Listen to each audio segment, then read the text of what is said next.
Hello everyone. This video is going to go through the final project and give you a sense of what you're going to be doing and what requirements are involved. So let's start with the due dates. The way this final project is laid out is there are several due dates associated with different phases of the project. So we'll start with a topic selection that was originally due today on Friday, but I've moved that back to Monday. You'll also have an outline due roughly 1 week from next Monday. That outline is going to entail showing that you have your idea developed, that you're working on your code idea, and just check in that things are going okay. The week after that, your rough draft will be due.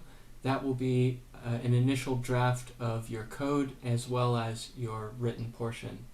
And finally, your final draft of your project will be due on Monday the 20th, and that's at the regularly scheduled final exam time. As a reminder, this final project will replace the final exam. Okay, let's talk about the format of the project. The project report, there's going to be a written portion, and you'll also be writing a Java program or some Java code. So your written portion is going to be 3 to 6 written pages. You'll give some basic background on the problem, describe what your code is doing, and essentially give some context to the reader. Your audience for your written portion should not be me, a computer science expert, or any other person who already knows how to do this. Your audience should be a beginner, somebody who is, like your classmates, has just learned the basics of Java, but doesn't know about your specific problem or your specific system. You'll want to be thinking about, as you write your project, think about what kind of resources you want to draw from. You'll be required to include a full bibliography. So here's that bibliography requirement. That'll be, you can pick your own style, be it MLA or APA or Chicago style, but you will have to have a formal bibliography, and I'll provide you with some resources about bibliographies so you have somewhere to turn for direction. I'm also requiring that you not cite Wikipedia in your bibliography. The reason for that is, in a college level paper, we need our bibliography to have reliable, trustworthy resources and sources of information. That includes books that are published and peer-reviewed and edited. It does not include something like Wikipedia, whose byline is anyone can edit Wikipedia, and literally anybody can. So it's not a trustworthy source of information. Now, that doesn't mean you shouldn't use Wikipedia. Wikipedia is useful for getting the broad overview of a topic and finding out where you can turn for more information. But again, in a college level paper, Wikipedia is not a high enough level of trustworthiness to include. As you're working through your project, you want to be thinking about how to break down your problem into methods that do specific tasks. So utilize this idea of procedural decomposition.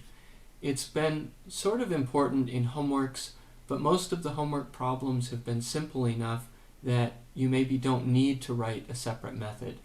But when you're working on a large project like your final project, it's going to require you to divide up the labor, to simplify the task, and to break down the entire problem into smaller pieces.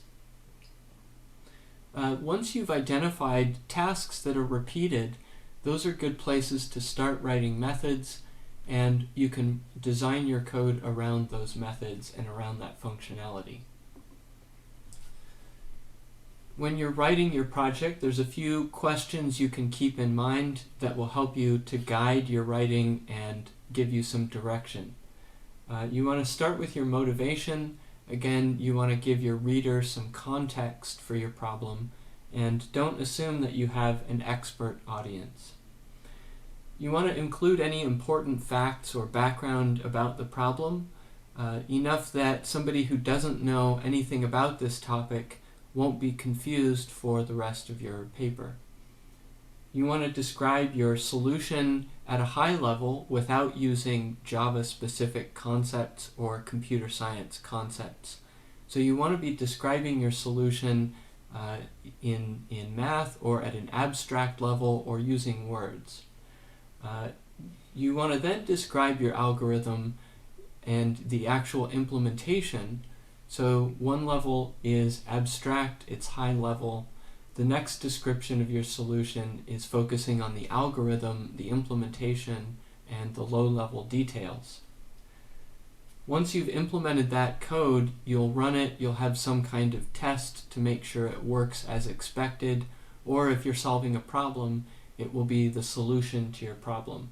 So you'll want to demonstrate that your solution works, that your code works, and show your console output. So whatever it is that your program does, you want to include that output or that result in your report. You also want to discuss those results. So it's not enough to simply copy and paste output from your console.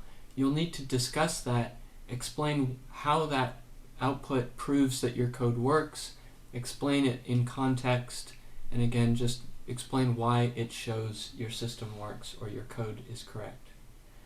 You'll also want to include some conclusions about what the outcome of your project was, what kind of things you learned.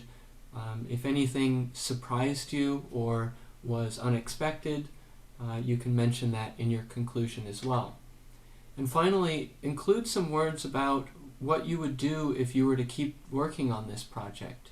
If you had another quarter or another final project for another class, where would you pick up and what would you do with this project? Finally, the submission of the project is going to work just like worksheets and homeworks.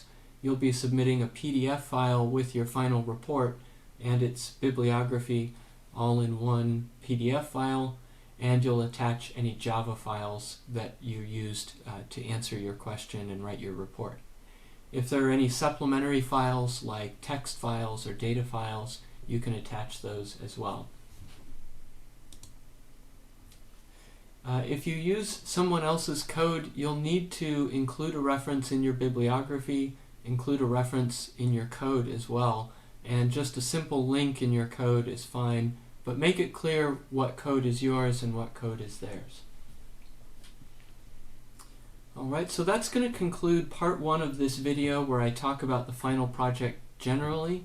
I'm going to post a second video where I go through each of the 3 possible topics and explain those topics in greater detail.